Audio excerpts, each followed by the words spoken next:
नमस्कार दोस्तों। स्वागत है आपको और एक डरावनी कहानी में। क्या आपने कभी डाकिनी का नाम सुना है?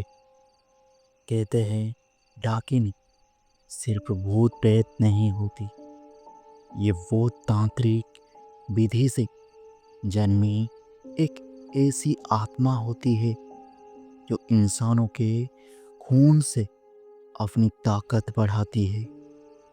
जहाँ भी वो उतरती है वहाँ चीखें और मौत का साया मंडराने लगता है। आज मैं आपको ले चलूँगा एक ऐसे गांव की कहानी में जहाँ हर अमावस्या की रात एक बच्चा रहस्यमय तरीके से गायब हो जाता था और गांव वालों ने मानते थे कि इसके पीछे किसी इंसान का नहीं बल्कि डाकिनी का हाथ है। तो हिम्मत है तो मेरे साथ रहिए, क्योंकि ये सफ़र आसान नहीं होने वाला है। उत्तर भारत के एक छोटे से गांव बेलपुर बेलपुर में चारों तरफ जंगल और ऊंचे पहाड़ थे। ये गांव दिखने में बेहद शांत था, लेकिन रात होते ही यहाँ के लोग अपने दरवाजे कसकर बंद कर लेते थे, क्योंकि वर्षों से यहाँ एक काली छाया मंडरा रही थी। लोग उसे डाकिनी कहते थे। गांव के बुजुर्ग बताते थे कि कभी बेलपुर में एक साधु आया था जिसने तांत्रिक विधि से निपुण होकर मानव बलि चढ़ाई। उसे बलि से एक स्त्री आत्मा मुक्त हुई, लेकिन शांति नहीं मिली। वो डाकिनी बन गई। तब से हर अमावस्या की रात गांव में एक बच्चा रहस्यमय तरीके से गायब हो जाता था और सुबह उसका शव सूखे कुएं के पास मिलता था और शरीर खून से खाली और आंखें बाहर निकली हुई। गांव वाले डर के मारे चुप रहते थे, लेकिन मन ही मन मानते थे कि यह सब उसे डाकने का काम है। गांव का ही एक नौजवान लड़का रघु रघु बहुत बहादुर था। उसे इन कहानियों पर यकीन नहीं था। एक दिन उसने तय किया कि उस डर का अंत करना होगा। उसने अपने दोस्तों से कहा, डाकनी जैसी कोई चीज़ नहीं होती, ये सब अफवाह है, और अगर है भी तो आज रात मैं उसका सच देख कर ही रहूँगा। गांव वाले उसे रोकते रहे, लेकिन रघु अकेला निकल पड़ा। अमावस्या की रात थी। आसमान पर एक भी तारा नहीं थी। रघु ने हाथ में मशाल ली और गांव के बाहर सूखे कुएं की ओर चल पड़ा। धीरे धीरे हवा में संडात की गंध फैलने लगी।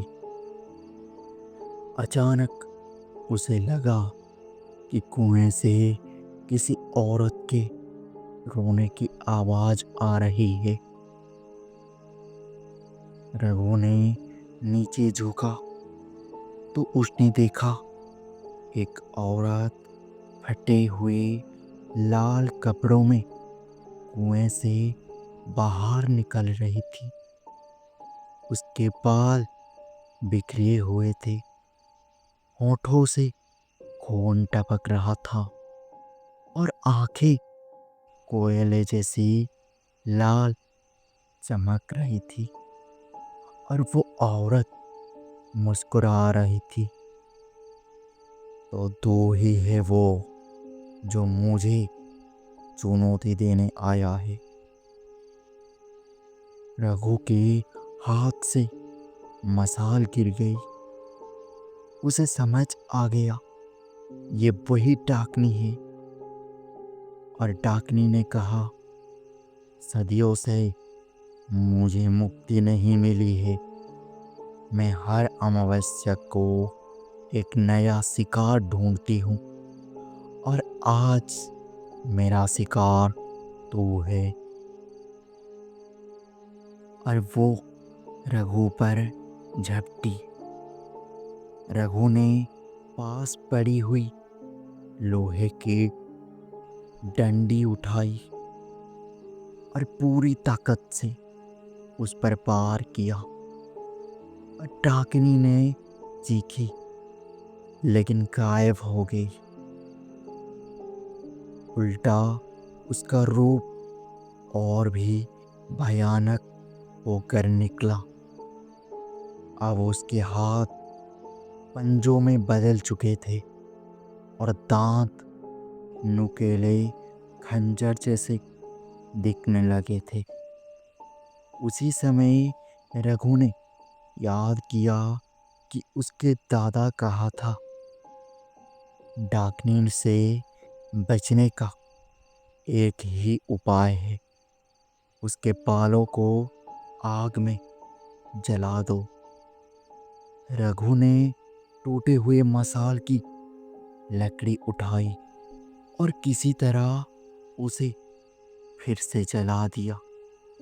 जैसे ही डाकनी ने उस पर हमला किया, रघु ने उसके झूलते हुए बाल पकड़कर आग लगा दी। और डाकनी ने दर्द से तड़प उठी और चीखने लगा, यह नहीं हो सकता। उसकी चीखें पूरे जंगल में गूंजने लगी। धीरे धीरे उसका शरीर राख में बदल गया और काले धुएं की तरह हवा में उड़ गया। सुबह जब गांव वालों ने देखा कि रघु सूखे कुएं के पास बेहोश पड़ा है, सबने उसे उठाया। जब उसने होश में आया तो बोला, अब गांव सुरक्षित है। मैंने डाकनी को खत्म कर दिया। गांव वाले अब खुशी से झूम उठे। कई सालों बाद पहली बार बच्चों ने खेलते हुए रात बिताई। लेकिन उसी रात गांव की एक औरत ने अपने बच्चे को सोते वक्त देखा कि उसके शरीर पर काले पंजों के निशान हैं और खिड़की के बाहर किसी औरत की हंसी गूंज रही थी। तो दोस्तों, क्या डाकिनी सच में मरी थी या उसने नया रूप लिया था? हमें कमेंट में ज़रूर बताएं। बेलपुर गांव की डाकनी की बदला अभी भी बाकी है। और रघु ने सोचा था कि उसने उस दानवी आत्मा को राख बना दिया। लेकिन क्या सच में डाकनी खत्म हुई थी या वो सिर्फ एक नए रूप में लौट आई है? कौन जाने। अगली अमावस्या की रात किसके दरवाजे पर उसकी परछाई गिरे। याद रखिए, रात ढलते ही खिड़कियां बंद कर लेना, क्योंकि डाकनी को नए शिकार की तलाश हमेशा रहती है। अगर ये कहानी आपको डराने में कामयाब हुई है तो चैनल को सब्सक्राइब जरूर करें और अगली रात एक और खौफनाक किस्सा सुनने के लिए तैयार रहिए।